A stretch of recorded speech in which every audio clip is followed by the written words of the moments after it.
Señor mi Dios, al contemplar los cielos, el firmamento y las estrellas,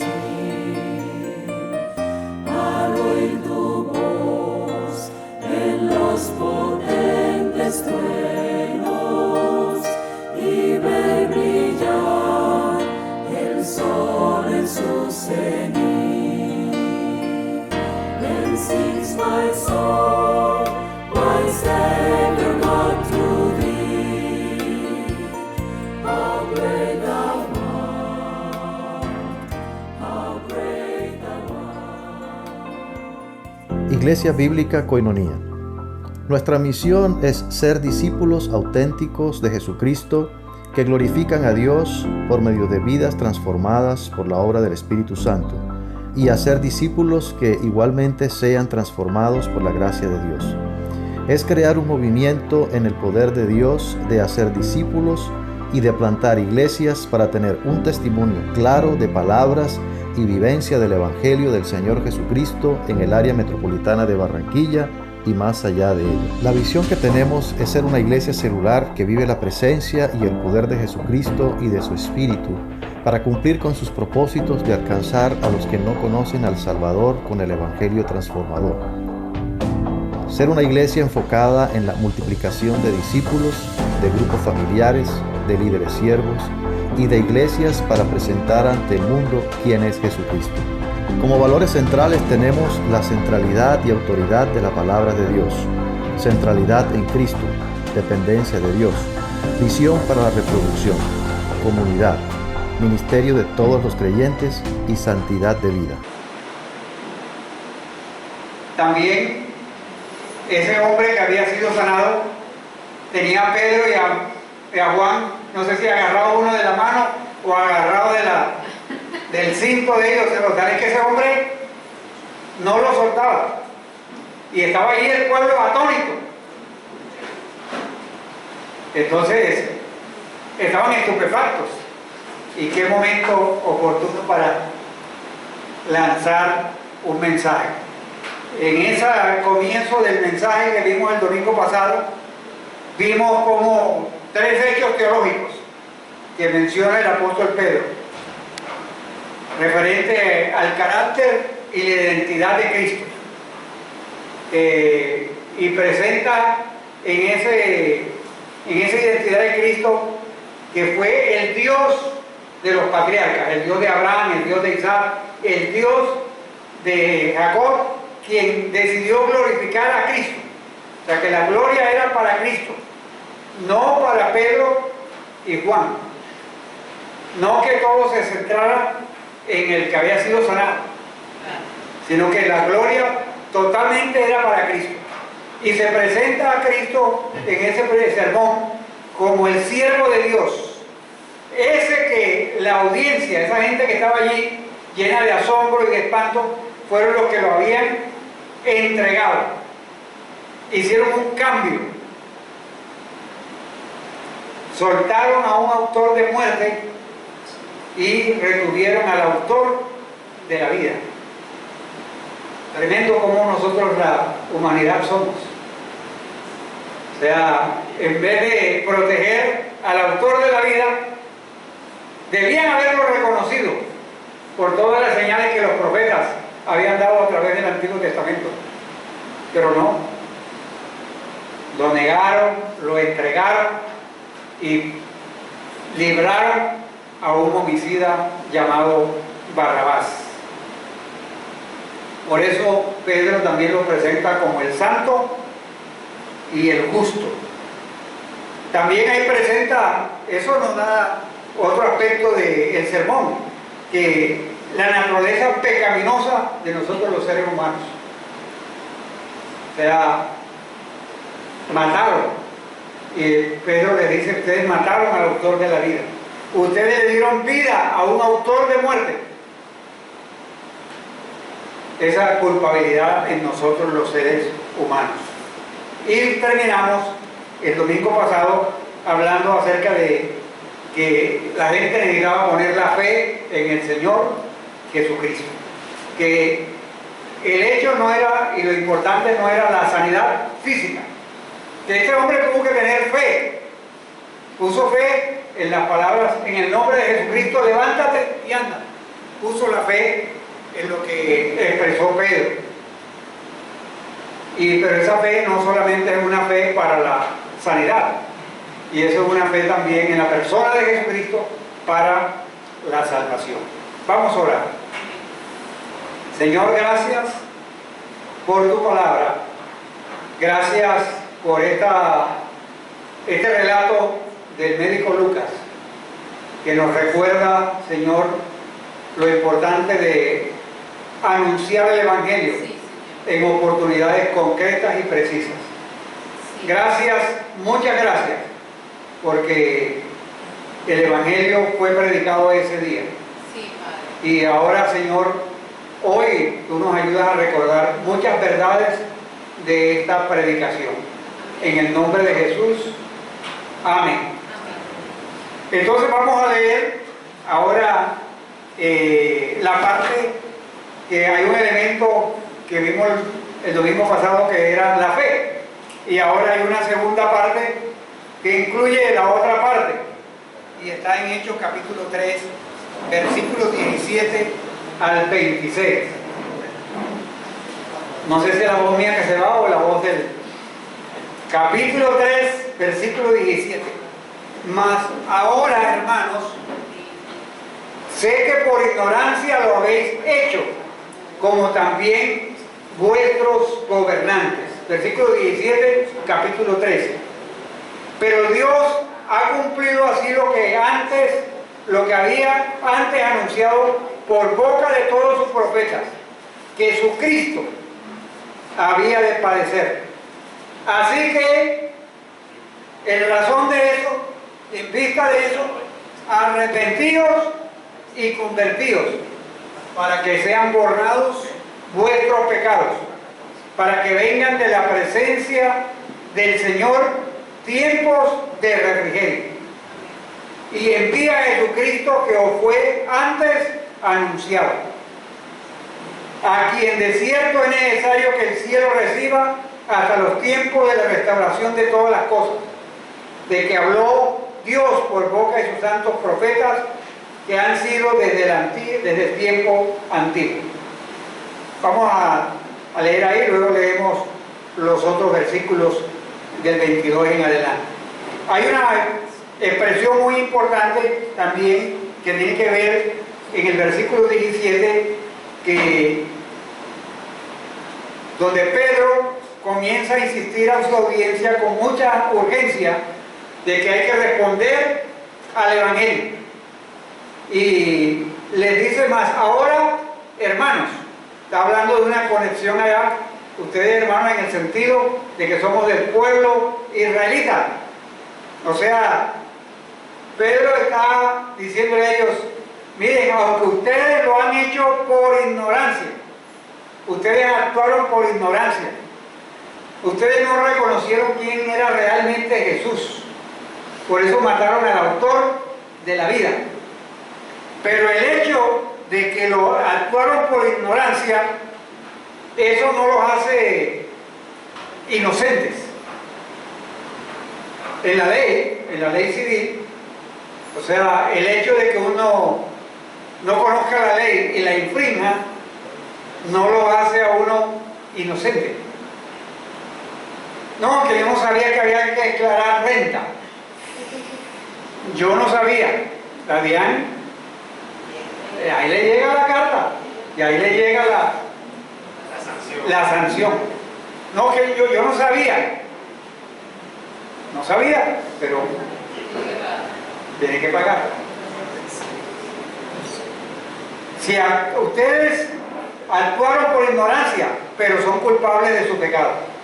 Y eso está prescrito en la ley, en el libro de Números, donde las personas pecaban por hierro, pero tenían que ofrecer un sacrificio por esa...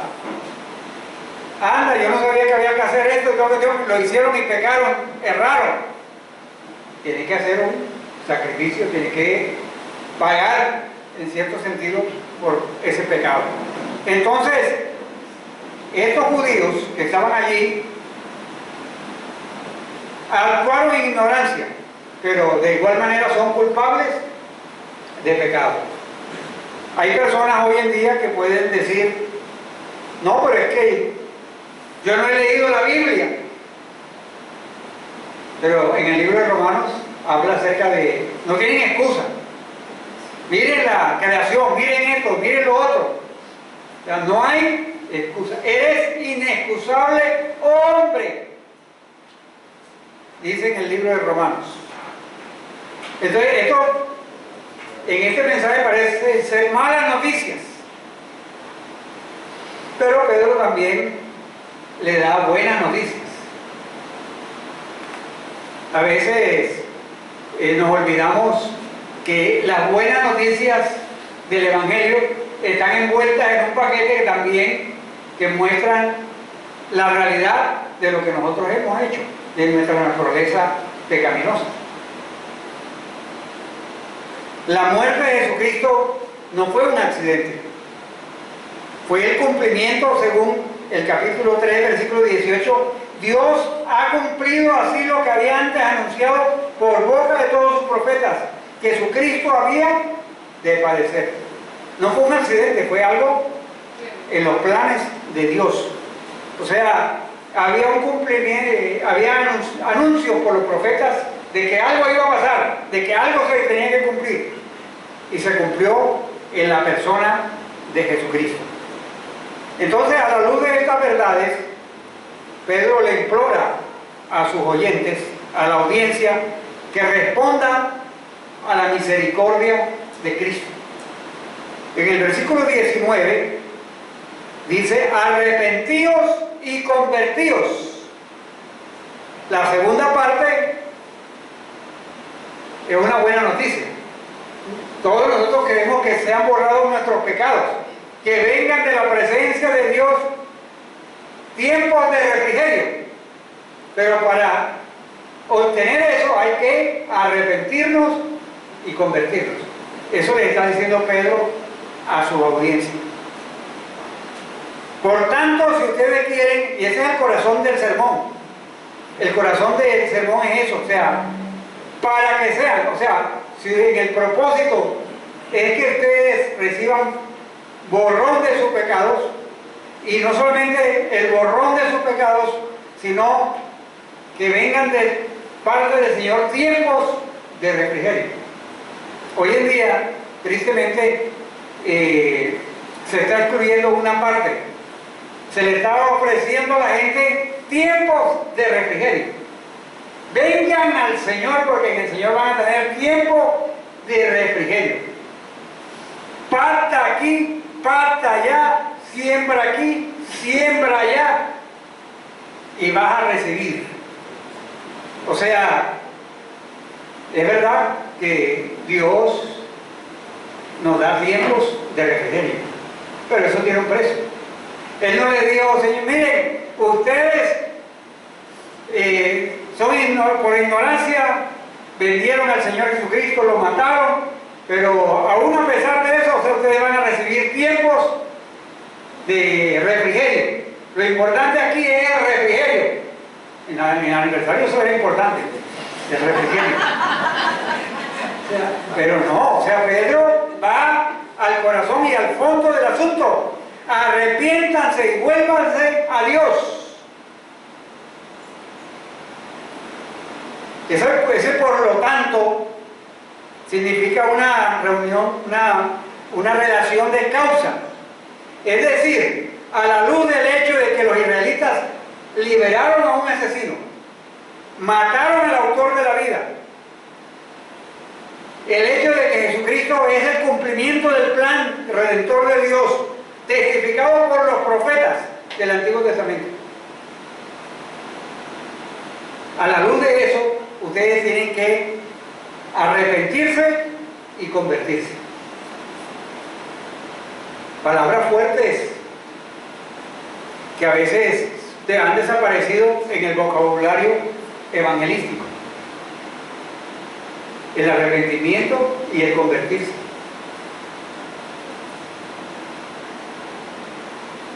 Usted se convierte a Cristo, usted se entrega a Cristo y se le acaban los problemas. Acaban los problemas.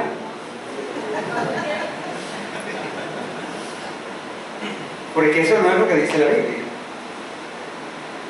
O sea, Pedro le está diciendo a esos israelitas: ustedes deben arrepentirse, deben volverse a Cristo para poder ser salvos. Más adelante, hay que entender que en la Biblia, y originalmente no hay número 4 de capítulos y versículos. Eso era como cuando usted escribe una carta, usted no le pone capítulo 2, versículo tal, sino era de corrido. Y en la misma charla y relación que está dando Lucas, dice que en ningún otro hay salvación, porque no hay otro nombre bajo el cielo dado a los hombres en que podamos ser salvos. Capítulo 4, el versículo 12, en nuestras Biblias. O sea, a la luz de todo lo que les vengo diciendo, dice Pedro, a la luz de lo que dicen los profetas, ustedes deben arrepentirse. Algo contrario es absurdo. Necesitan el arrepentimiento. El tema del arrepentimiento es algo que ocurre a lo largo del libro de los Hechos. Arrepentidos, convertidos. En cada sermón evangelístico de los apóstoles aparece eso. Si no, miren, en el capítulo 2, en el versículo 38, Pedro les dijo: arrepentidos y bautícese cada uno en el nombre de Jesucristo para perdón de los pecados y recibiréis el don del Espíritu Santo. Siempre en esa predicación estaba el arrepentimiento. Entonces, no es la última vez que vamos a encontrar el llamado al arrepentimiento en el capítulo 3, sino que a través del libro siempre hay una amonestación a que la gente se arrepienta. Y ese mismo mensaje apostólico es el mensaje que hay que compartir con las personas. Un llamado a arrepentirse, un llamado a convertirse. Antes de ver el arrepentimiento y los 4 aspectos esenciales que tiene, hay que recordar que nosotros usamos una herramienta que es el curso básico. Y en el curso básico hablamos de la Biblia al comienzo, luego quién es Dios, algunos atributos de Dios, luego Jesucristo, que es 100% Dios, 100% hombre, pero no solamente hablamos de otros atributos como el amor, la misericordia de Jesucristo, sino que hablamos también de la conversión, hablamos del nuevo nacimiento y por último del bautismo. Entonces, hay a través del básico una esencia de lo que son las verdades centrales del Evangelio que necesitamos comunicar. Entonces, el arrepentimiento tiene por lo menos 4 elementos o aspectos esenciales. En primer lugar, debe ser intelectual. Alguien debe ser consciente y comprender que ha obrado mal. No como me dijo un muchacho que le hablé de que y le expliqué en la lección 3 acerca del básico. Yo le dije: ¿tú piensas que tú eres pecador? Y él me dijo: si usted lo dice. No es si yo lo digo, o sea, sino que con lo que tú has leído, ¿a qué conclusión llegas? O sea, no había entendido nada.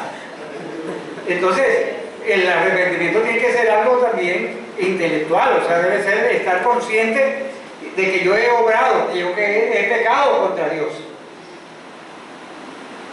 Porque pecar es cerrar el blanco, o sea, lo que Dios ha dispuesto y lo cual yo no he cumplido. Por cuanto todos somos pecadores, todos estamos destituidos de la gloria de Dios. Entonces debe haber algo intelectual, pero también debe haber algo emocional. Y llegar al punto de odiar el pecado como Dios lo odia. No, si usted dice que es pecado, es pecado.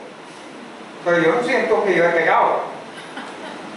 Entonces, ahí vamos mal en ese procedimiento, porque si la persona no es consciente de que ha pecado, ni que siente que ha ofendido a Dios, entonces ¿de qué se va a arrepentir? ¿De qué se va a convertir? Entonces tiene que, de lo intelectual, bajar al corazón, a lo emocional también. Corresponde a la convicción. A la convicción. Un momentico. En tercer lugar, debe ser algo voluntario. Debe tener un ferviente deseo de cambiar y no pecar más. En la zona de Pelaya, Cesar, en la época de los tiempos de los paramilitares, había una finca que era dominada por unos grupos paramilitares. Y en ese sector de esa finca, cerca de Pelaya, había una iglesia que se llamaba en ese tiempo Cristo Vive. Y ahí había un pastor en esa iglesia. Por allá estuvo el hermano Rafael Robles. Cimaña, la zona de Cimaña. Y allá estos señores paramilitares invitaban a la gente a que fuera a culto. Pastor, esta noche hay culto. Sí, esta noche hay culto. Bueno, esta noche le traemos a la gente. Iban una visita y traían a la gente. Voluntariamente. Cuando había el momento de, bueno, llegó el momento de la predicación y llegó el momento del llamado. Esto lo miraban así allá a la gente y la gente enseguida. Pero no era algo voluntario. Ya me dice el pastor Rafael, que estaba en esa época por allá, que, o sea, la gente luego iban a confirmar con la gente, o sea, no, yo fui porque, pastor, entiéndame. Claro, o sea, no había nada de voluntario, o sea, allí, o sea, era todo por la fuerza. Entonces, el arrepentimiento necesita es un acto voluntario, donde yo intelectualmente comprendo que he pecado contra Dios, donde yo veo que en mi corazón he ofendido a Dios, entonces yo decido voluntariamente arrepentirme, volverme a Dios. Eso fue lo que hicieron los tesalonicenses. Los tesalonicenses recibieron el Evangelio, se convirtieron al Señor Jesucristo. Y la palabra conversión quiere decir eso, que se aferraron a Dios y abandonaron los ídolos y pusieron su esperanza en el Señor Jesucristo. Eso es arrepentimiento, eso es convertirse, es un cambio. Y no un cambio como alguna persona dice, no, yo hice un cambio de 180 grados, 360 grados. Hice el cambio, ustedes quedaron ahí mismo. Dieron la vuelta y quedaron ahí mismo. O sea, cambio, es un cambio rotundo. Antes, estos tesalonicenses servían a los ídolos, se convirtieron. En el libro de los Hechos hay eventos en los cuales la gente, producto del arrepentimiento y producto de la conversión, traían sus libros de brujería, de hechicería, y los quemaban. No era un acto de que eran forzados, sino un acto voluntario de desprenderse, de cortar, porque habían decidido convertirse a Dios. Y debe ser algo espiritual, porque la Biblia dice que si confesamos nuestros pecados, Él es fiel y justo para limpiarnos de toda maldad. Entonces, esas 4 implicaciones es el tipo de arrepentimiento que Pedro le está pidiendo a su audiencia. Los llama al arrepentimiento, los llama a convertirse, según el versículo 9, 19, arrepentidos y convertidos. Según la Biblia de las Américas, habla de esa conversión también. Ahora hay que entender que Pedro le estaba hablando a judíos devotos que estaban allí en el templo y que personas que se veían como seguidores de Dios. Yo he sido criado en un hogar piadoso, yo he sido expuesto a la ley de Moisés, yo cumplo la ley de Moisés, entonces yo soy un seguidor de Yahvé. O sea, yo no tengo necesidad de que arrepentirme. O sea, esa idea de tener que volver a Dios. No solamente habían seguido todas las leyes de Dios, sino que estaban en el templo. Pedro, ¿cómo nos va a decir tú ahora que nosotros nos arrepintamos, que nos acerquemos a Dios, que nos convertamos? Estamos aquí, hay una reunión de oración ahora a las 3 de la tarde y nosotros hemos venido. Entonces, ¿eso qué implica?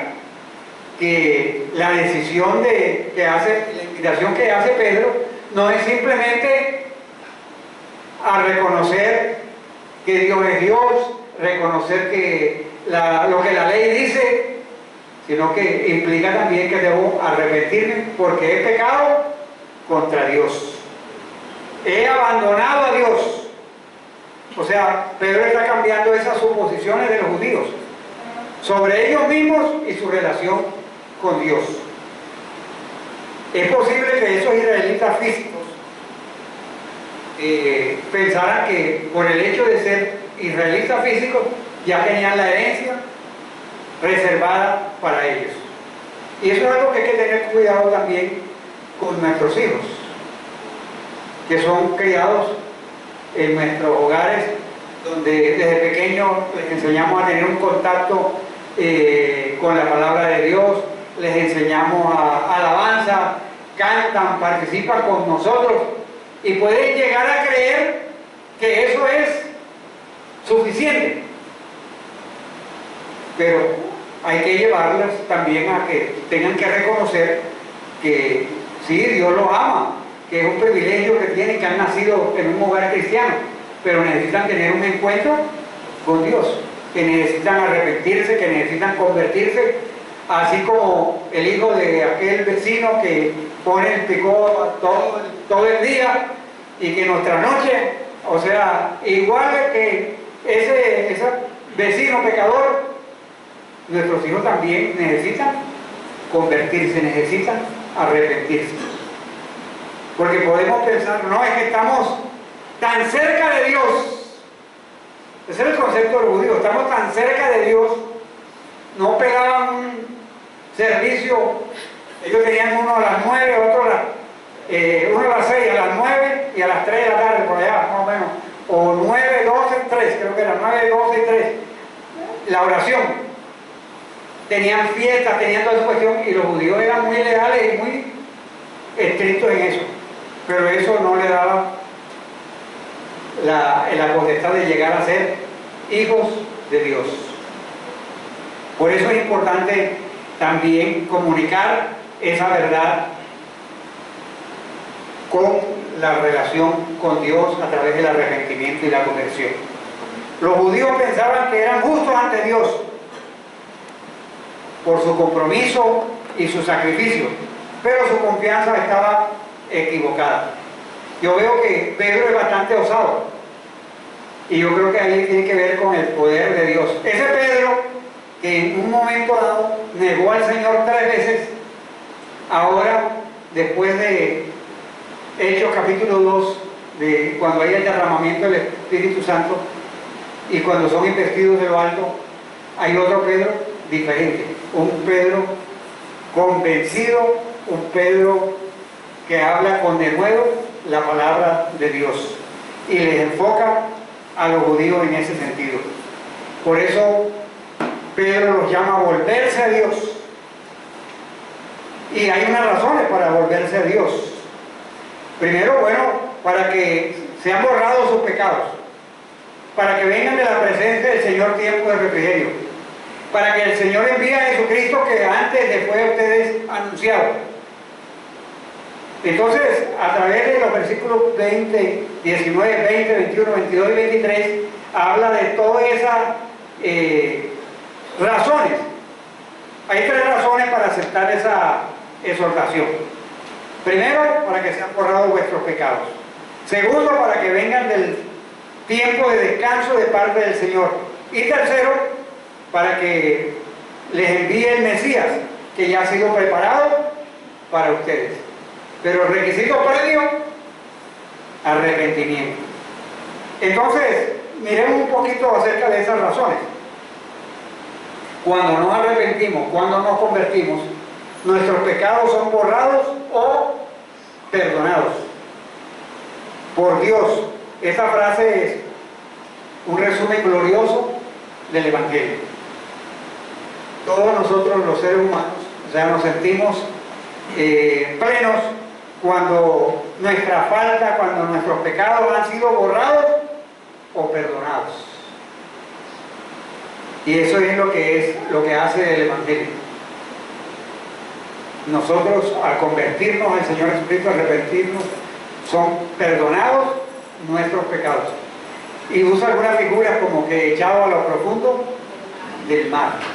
Y en el Antiguo Testamento hay figuras de unos becerros que los ponen y una becerra la amarran y todo eso y la tiran allá al desierto. Y como simbólicamente ponen sobre esa becerra, esa vaca, todos sus pecados y se van hacia el desierto, o sea, no vuelven, desaparecen.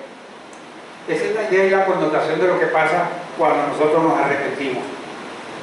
Nuestro problema final no es algo que está fuera de nosotros. A veces la gente piensa que el problema que nosotros de nuestro pecado es porque nuestros padres no nos enseñaron bien, porque vivimos en un vecindario en lo cual teníamos malos amigos. Esas cosas pueden influir, pero las cosas no es lo determinante. El problema es algo que está dentro de nosotros, el pecado está dentro de nosotros. Y ese pecado provoca la ira de Dios y debe ser castigado. Entonces a veces es fácil decir no, porque es que yo soy así, es porque yo no tuve unos buenos padres, es que yo soy así, actúo así, por esto y eso, o sea, hay que tenerlo en cuenta, pero es mi propio pecado, es mi naturaleza pecaminosa. Pero cuando nos volvemos a Dios, cuando nos volvemos a Cristo, Dios borra nuestro pecado de tal manera que ya no debemos soportar su castigo. Por eso, para que sean borrados vuestros pecados, para que vengan de la presencia del Señor tiempos de refrigerio, tiempos de descanso. Probablemente la frase se refiere a la esperanza del descanso y de restauración con Cristo en la nueva creación. Tiempos de refrigerio. ¿Cuántos de nosotros no deseamos tiempos de refrigerio? El padre de familia que trabaja de lunes a sábado quiere tener un tiempo de refrigerio el sábado. Y mira en ese calendario los días feriados, porque quiere tener allí un tiempo de refrigerio. Es un tiempo de descanso.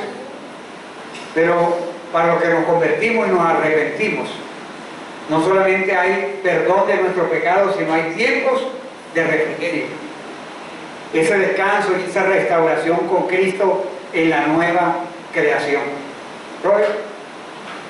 Hay tiempos de refrigerio para el pueblo, pero también hay tiempos de refrigerio para el alma y el espíritu. Correcto. Exactamente, o sea, que eso es importante también, que eso es lo más importante. Tiempos de refrigerio para nuestra alma, para nuestra vida, de tantas cosas que suceden a nuestro alrededor. Hay que entender que Jesús había anunciado cuando estuvo aquí en la tierra que el reino de los cielos se ha acercado. Estaba iniciando ya una nueva creación. Y yo creo que un día nosotros vamos a experimentar totalmente el descanso pleno de todas las cosas. Pero yo creo que en este tiempo no solamente recibimos la vida eterna en el futuro, sino recibimos la vida eterna desde ya.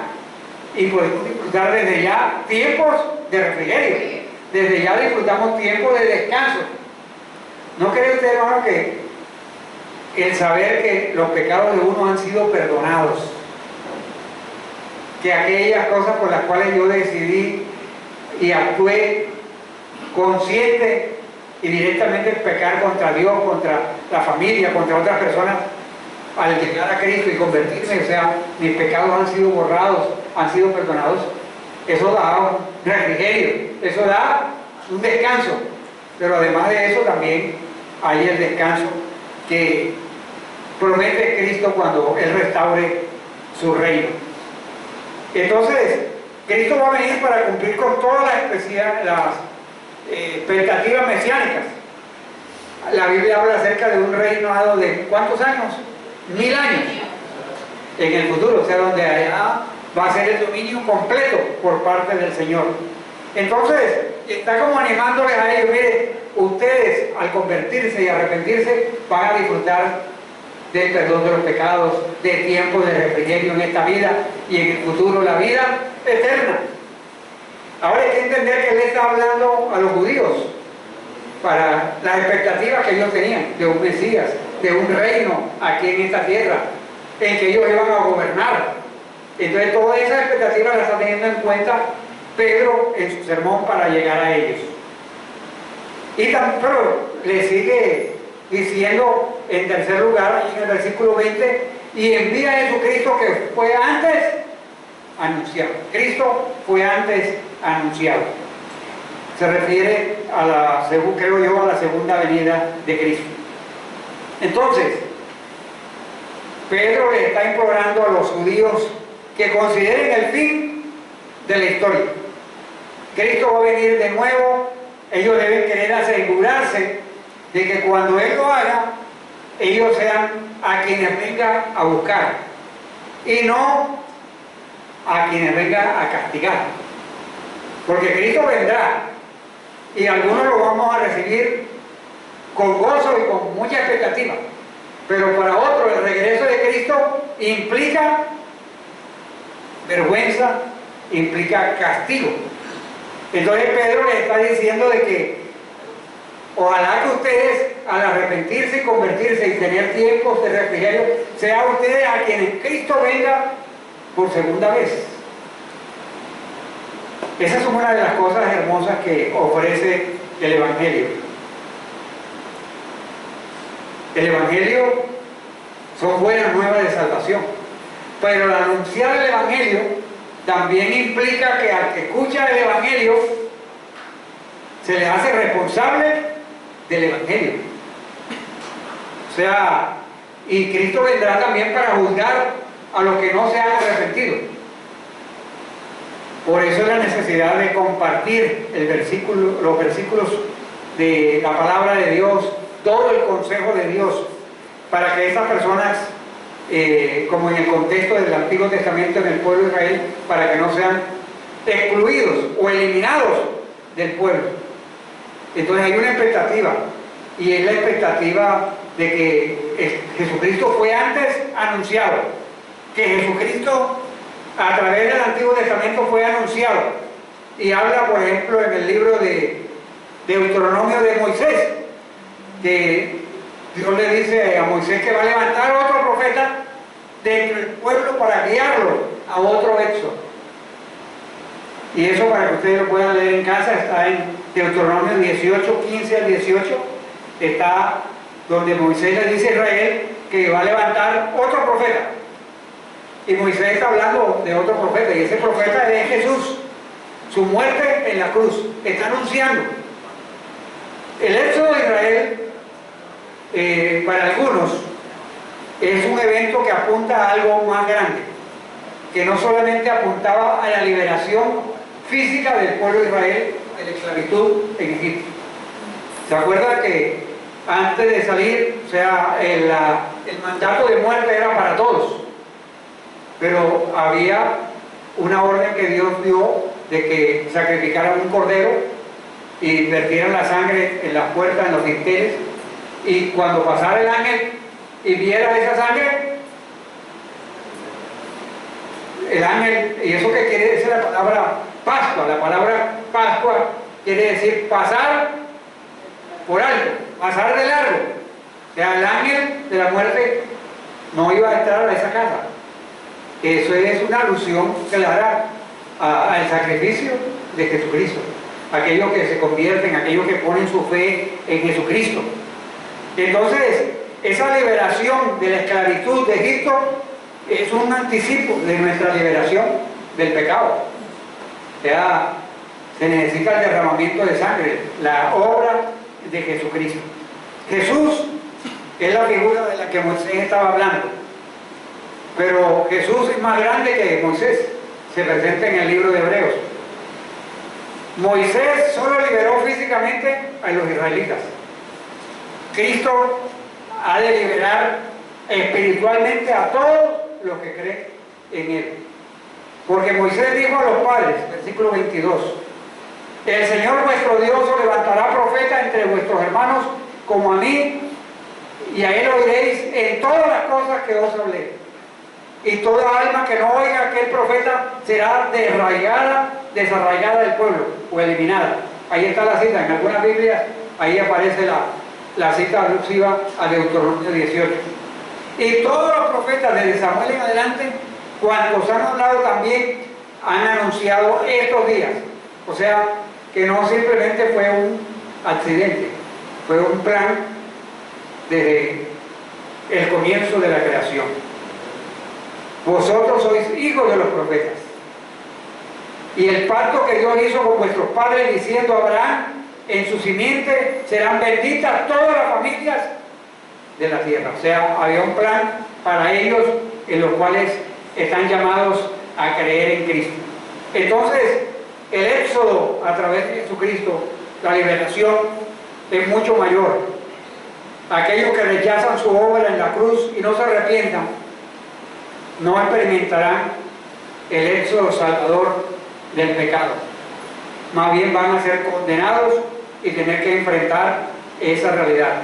Y toda alma que no oiga a aquel profeta será desarraigada del pueblo. Está hablando de que no va a participar de las herencias y las bendiciones del tiempo de refrigerio ofrecido por Dios. Hay dos cosas que me impresionan en la predicación de Pedro. La centralidad de la figura de Jesucristo en el proceso de salvación. Y eso nos debe motivar a nosotros también, a que cuando compartamos el Evangelio, el mensaje central debe girar en torno a la figura de Cristo y la misión que Él vino a cumplir en el proceso de salvación. Y la corresponsabilidad del hombre con el acto de arrepentimiento. Gracias a la centralidad de la persona de Jesucristo y la respuesta que nosotros tenemos que dar en arrepentimiento frente a que somos culpables de esa realidad.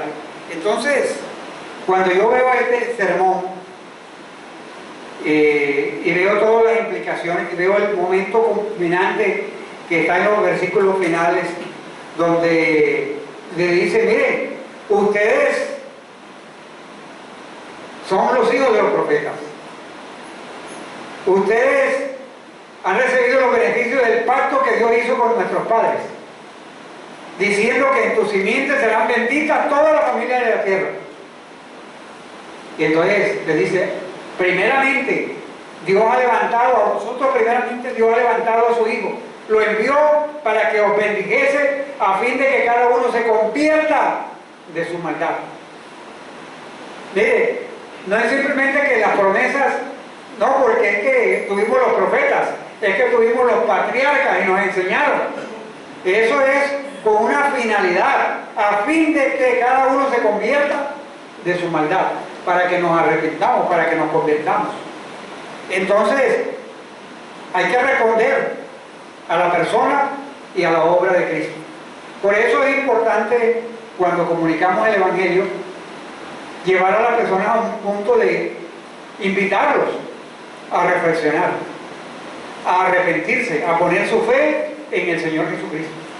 No simplemente decirle, bueno, ya yo les dije, allá ellos responderán. No, yo tengo una responsabilidad de presentarles el Evangelio. El Evangelio es, no simplemente Dios te ama.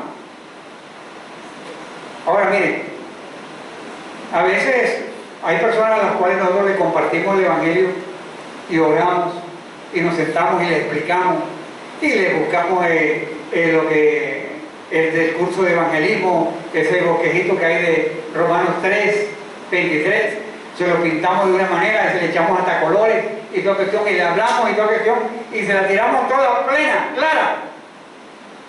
Y lo invitamos a que se convierta y se arrepienta. Pero hay dos posibles respuestas. Y quiero terminar con las dos posibles respuestas a ese sermón. Uno diría, yo con un sermón de eso me convierto. No me deja ninguna escapatoria. Pero no necesariamente. Frente a la predicación del Evangelio obtenemos solamente respuestas positivas, sino que también hay respuestas negativas. Vamos a pasar aquí a la...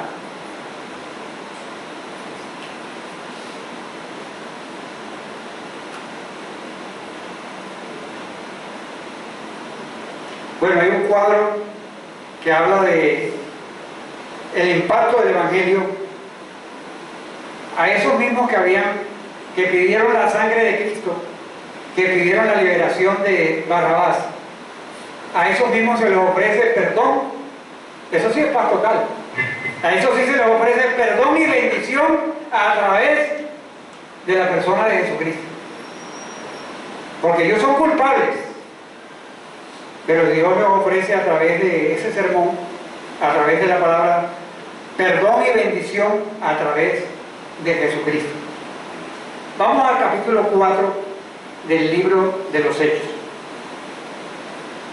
El capítulo 3 termina con un suspenso, tira ese versículo 26 allí, que se convierta de su maldad, pero el capítulo 3 no nos dice qué pasó. El capítulo 3 queda así como... Exactamente, continuará. Pero en el capítulo 4 miren la respuesta. Hablando ellos al pueblo, vinieron sobre ellos los sacerdotes con el jefe de la guardia del templo y los saduceos, resentidos de que enseñasen al pueblo y anunciasen en Jesús la resurrección de entre los muertos. Y les echaron mano y los pusieron en la cárcel hasta el día siguiente, porque era ya tarde. La reacción inicial es una reacción totalmente negativa. Eso no esperaría uno cuando uno comparte el Evangelio y cuando explica las cosas tan claras. Uno esperaría que la gente respondiera. Pero, hay un pero. Lucas dice, pero muchos de los que habían oído la palabra creyeron. Y el número de los varones era como 5,000. Miguel, Alex y Sari no habían alcanzado a llevar la contabilidad. 5,000 varones. O sea, las mujeres no la estaban contando, los niños no estaban. Exactamente, o sea, eso es lo que hace la palabra de Dios. Nuestra responsabilidad es proclamar la palabra de Dios e invitar, redarguir a la gente para que la gente venga, se arrepienta, ponga su fe en el Señor, prometerle que si se arrepiente y se convierte, van a tener tiempo de refrigerio en el Señor. Pero la decisión final, al fin y al cabo, es de las personas. Pero no podemos negarle a esas personas el privilegio de invitarlos. Yo he compartido con personas el Evangelio y he pasado semanas compartiendo el Evangelio. Y al final me han dicho, pastor, lo que usted dice, eso es la verdad. Eso es muy bueno. Pero yo, por ahora no. Las implicaciones que eso tiene para mí, yo he estado pensando en mis amistades, he estado pensando en mi familia y no. Dejemos la cosita así quieta, sigamos siendo amigos, pero dejemos la cosa así. Pero hay otros que cuando se les ha proclamado el Evangelio han respondido a la palabra de Dios. Entonces, eso debe darnos ánimo a nosotros en la proclamación. proclamar la palabra de Dios, la esencia del Evangelio. Pero reconocer que la respuesta puede ser una respuesta negativa, pero también positiva. O sea, 5.000 personas, eso es bastante gente. Bastante gente, o sea, no sé cuántas habían allí, pero 5.000 son 5.000. Y sin micrófono. Y sin micrófono. Mis amados hermanos, pasemos a las conclusiones, por favor. A mí me llena de mucho ánimo ver este tipo de predicaciones cuando veo que el Evangelio debe ser anunciado. Y no podemos ignorar que hay dos posibles respuestas al Evangelio. Los misioneros nuestros aquí en Colombia, cuando predicaron el Evangelio, estuvieron enfrentados a esas dos posibles respuestas. Hubo personas que a los misioneros nuestros los apedrearon, los expulsaron. Me decía una misionera una vez que ella cuando predicaba dejaba el carro prendido. Un jeep que venía por allá por la zona del Banco Magdalena. Lo dejaban ahí prendido porque estaban predicando y a veces apagaban la luz porque era símbolo de que iban a apedrearles, que iban a hacerles daño.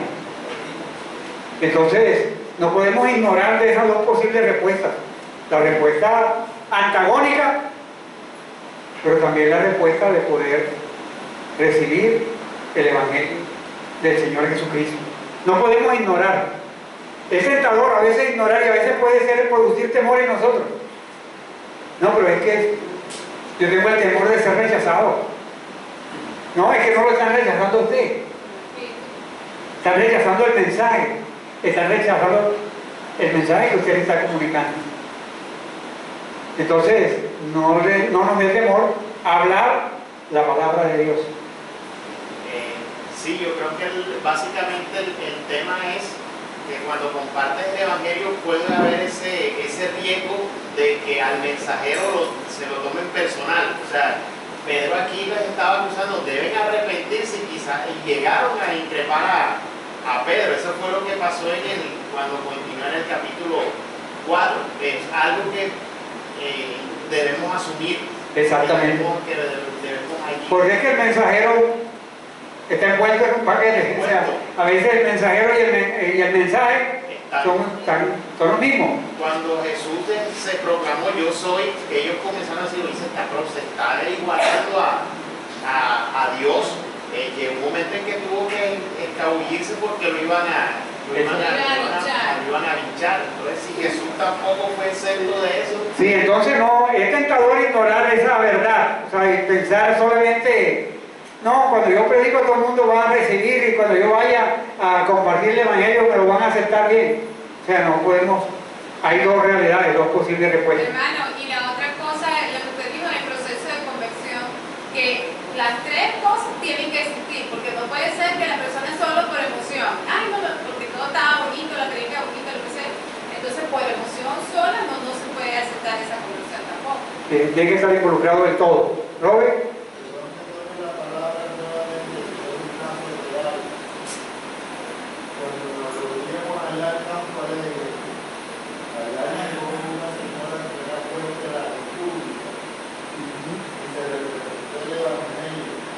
Y lo entendió tan perfectamente que dijo, entonces mi padre está en el infierno y yo no puedo aceptar eso, yo prefiero estar con mi padre. Exactamente. Lo dijo una juez de la República, allá en Campo Alegre. Entonces, esas son una realidad, pero cuando prediquemos el Evangelio, siempre debemos llamar al arrepentimiento como lo hizo Pedro. Hay que hacerle las promesas que hizo Pedro. Pero es tentador y a veces llamar al arrepentimiento a la persona me puede causar, pero no, es que son las dos cosas. Hay que llamar al arrepentimiento y las promesas que Dios da a través de su palabra. Llamado para todos nosotros como miembros de la iglesia. Dios nos ha dicho que vayamos por todo el mundo y llevemos el Evangelio a toda criatura. Y le dijo, vayan, pero mientras ustedes van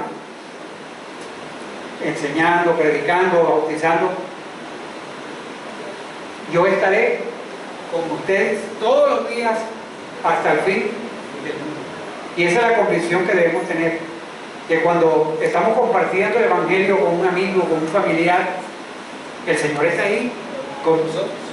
No somos nosotros, no es simplemente un compartir intelectual, que yo estudié el curso básico y me lo sé y lo comparto. No, es que Dios está conmigo y necesito orar por la persona y necesito tener disposición de prepararme para comunicar el Evangelio, y que Dios obrará en la vida de las personas y los hará responsables a esas personas de la sinagoga y de los saduceos.